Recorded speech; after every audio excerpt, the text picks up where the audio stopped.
Spring is bringing music to every corner of our community. The Louisville Orchestra's Music Without Borders series is back with free live performances. And this time they're exploring myths and legends through powerful orchestral storytelling. You can catch some of these concerts throughout the month of March. Joining me is Gabriel Lefkowitz, concertmaster, and resident conductor Nicholas Finch, the principal cellist. Thank you all so much for being here today. Thanks for having us. What inspired this theme? Yes, absolutely. So this is one of our most favorite series at the Louisville Orchestra, Music Without Borders. The concerts are free. We just ask people register and make sure they get a seat on the website, louisvilleorchestra.org. You know, so much great classical music is inspired by myths and legends. And on this program, we have a concert tonight at the Neighborhood House in Portland and tomorrow at the Southwick Community Center. We have some Beethoven. We have a new piece by one of our creators. We have a trumpet concerto performed by our principal trumpet. We're doing a collaboration with a local singer-songwriter named Christella Philippe. It's a really wonderful program. Everyone should check it out. Love that. So how does the music bring these myths to life? Yeah, well, in some cases it's very literal. It's a telling of mythology. For example, Beethoven's Prometheus Overture tells the story of Prometheus who stole fire from Zeus and gave it to mankind.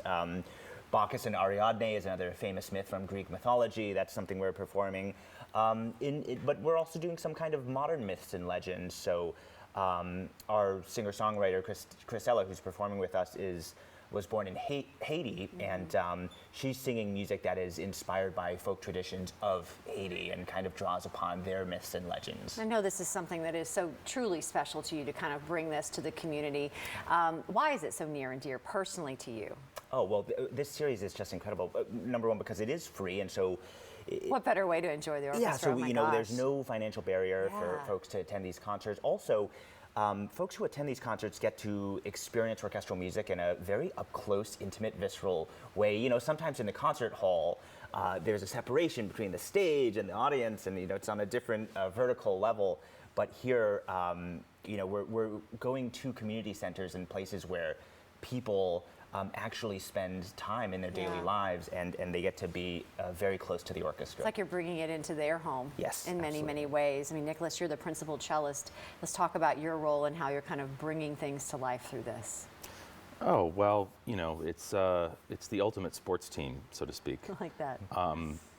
You know, in terms of almost all music is driven by the bass, and so in a way, my role in a place like that is to get that going. And when the bass is not there, the whole train can fall off the tracks, so to speak. And also, if something changes in the ensemble, we have to be able to turn on a dime. And you know, an orchestra is kind of a big ship. You know, it's kind of like if you're turning a big ocean liner, except we have to do it much faster. Yeah. So you have to be constant communication with the conductor, your colleagues. You have to be both listening and watching.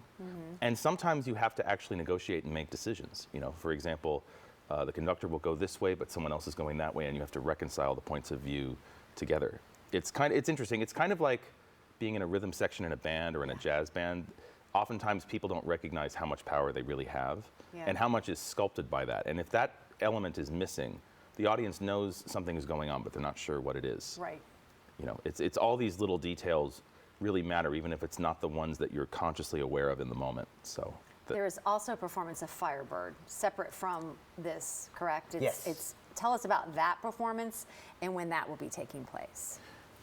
That's taking place next week. Okay. It's a really interesting program. Gabe and I will be featured soloists on that concert. Okay. And it really epitomizes what the mission of the Louisville Orchestra is.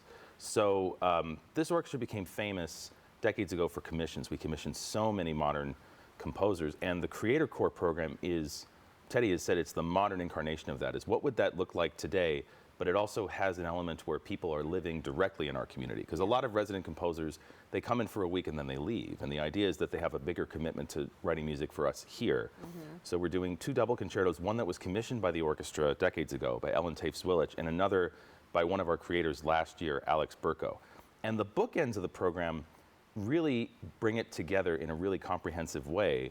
We have Berlioz' Roman Carnival Overture and Stravinsky Firebird. Now, why do they work? Because both of those pieces represent a dedication to innovation in their own time. Berlioz was sort of known as the sort of enfant terrible of his time, someone who really pushed things in new directions, and the conservatives at the time were really irritated by him because there were certain ways he wouldn't play by the rules. And many critics took issue with this. You know, maybe he couldn't write the perfect fugue or he couldn't write the perfect sonata, but then he was doing things no one had thought of before. And Stravinsky is considered often the most important 20th century composer. Stravinsky wrote 3 ballets that changed music forever, and The Firebird is the first of these. And you can hear him really making a synthesis of melodies from his native Russia with the French techniques of Claude Debussy. And as we all know what happened, it went from Firebird to The Rite of Spring. And The Rite of Spring is this on a whole new level that changed music forever. Why does this work with our program? Because of the role that the 2 composers of these concertos, Ellen Taves-Willich and Alex Berko, have played. And it's interesting, too, because modern music went in this radically avant-garde direction in the 20th century. And in a way, both these composers, in a sense, they're coming home. In a sense, they came home to sort of a neo-romantic, more accessible style. So, for example, people will hear Alex Berko writes in an incredibly sophisticated but accessible cinematic style. And when he was here last year, he really dove into the fiddling traditions of Kentucky and Appalachia. And you can hear his real dedication to exploring this idiom in the music in the same way that Stravinsky did with Russian folk songs, creating something completely new from those materials and completely advanced and something that really touches the human soul all the same. All right, tickets still available for all the one is free. Firebird tickets still available? Yes, absolutely. All on our website. We have 3 performances actually next week, 2 on Friday, 1 on Saturday. All right, wonderful. Thank you all so much for sharing this with us. So much to enjoy, to get into the spirit of everything that the Louisville Orchestra has to offer. To get your tickets and also to attend the Music Without Borders series, just go to louisvilleorchestra.org.